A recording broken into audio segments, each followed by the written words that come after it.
నమస్తే, welcome to our voice. నేను journalist నవత.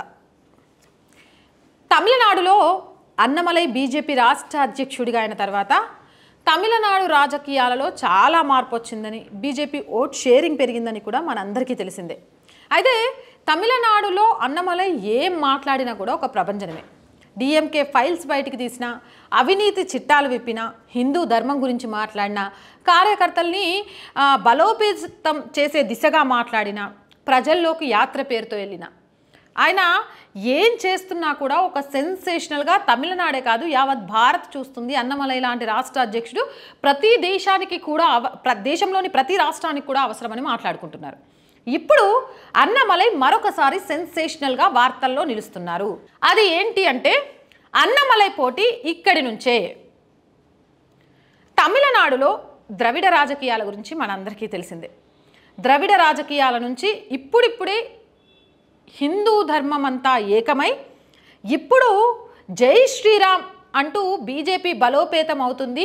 ఏం చేయాలి అనే ఆలోచనతోటి కుమారస్వామి పేరు తీసుకొని దేవుడంటే నమ్మకం లేని స్టాలిన్ కుమారస్వామి ఉత్సవాలను ఘనంగా జరపడానికి ప్రయత్నం చేస్తున్నారు. అంటే ఆల్రెడీ అన్నమలై ప్రజలనే కాదు ప్రజల అభిమానాన్ని చూరగొంటే స్టాలిన్ గుండెల్లో గుబులు పుట్టిస్తున్నాడు అంటూ కూడా వార్తలు వచ్చాయి.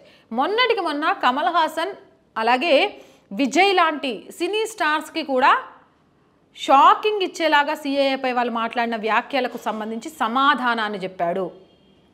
ఇప్పుడు అలాగే ఒక లీడర్ అంటే ఆయన పోటీ చేసే ప్లేస్ ఎలా ఉండాలి అంటే ఆయన గెలుపు చరిత్రలో లిఖించేలాగా ఉండాలి.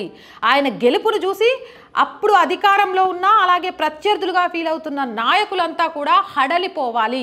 అలాంటి స్థానం నుంచి పోటీ చేసి గెలిస్తేనే కదా కిక్. ఎంత అనుకున్నా రియల్ సింగం కదా.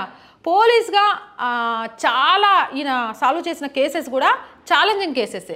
అలాంటి ఛాలెంజింగ్లకు అలవాటు పడ్డాడో ఏమో కానీ అన్నమలై తమిళనాడులోని కోయంబత్తూరు నుంచి బరిలో దిగబోతున్నాడట. తమిళనాడులోని కోయంబత్తూరు నుంచి పోటీ దిగితే రియల్ హీరో ఇలాంటి ప్లేస్ నుంచే పోటీ చేయాలని ఏంటక్క అంటే, ఇది తమిళనాడు ప్రజలకు తెలిసినా మిగిలిన వాళ్ళకు తెలియకపోవచ్చు. తమిళనాడులోని కోయంబత్తూరు మొత్తం ఎక్కువ శాతం అక్కడ ఉండేది మైనారిటీ ఓట్లు. సిఏఏ కానీ మరొకటి కానీ మైనారిటీల బీజేపీకి వ్యతిరేకమనే ప్రాపగండాని ప్రతిపక్ష పార్టీలు వేస్తున్న తరుణంలో అది అబద్ధం. మైనారిటీల అండ బీజేపీకే ఉంది అని రుజువు చేయాలంటే ఒక మైనారిటీ లోక్సభ సెగ్మెంట్ నుంచి నిలబడి గెలిచి సత్తా చూపించాలి. అది రేపు 2026లో రాబోయే తమిళనాడు ఎన్నికల మీద తీవ్ర ప్రభావం చూపించడానికి ఆస్కారం ఉంటుంది. అలాంటి ఆస్కారం ఉండే ఒక కారణాన్ని భుజాల మీద వేసుకోవాలంటే అంతే గట్స్ కావాలి. ఈవెన్ ఇదే కోయంబత్తూరుకి సంబంధించి రీసెంట్గా మోదీ టూర్ చేస్తా అంటే కూడా, యాత్ర చేస్తా అంటే కూడా ఇది సేఫ్ కాదు, సెక్యూరిటీ రీత్యా మేము అనుమతించలేమని చెప్పారు చూసారా. అదే సెగ్మెంట్ నుంచి లోక్సభ బరిలో అన్నమలై దిగబోతున్నాడంట. ఇక్కడ ఒక యాత్ర చేయడానికి మాకు సెక్యూరిటీ లేదంట్రా, ఇక్కడ గెలిచి మేమేంటో చూపిస్తామని డిసైడ్ అయిపోయాడు. అక్కడి నుంచి అన్నమలై పోటీ చేస్తున్నాడు అనగానే ఒక్కసారిగా అందరికీ షాక్ అట.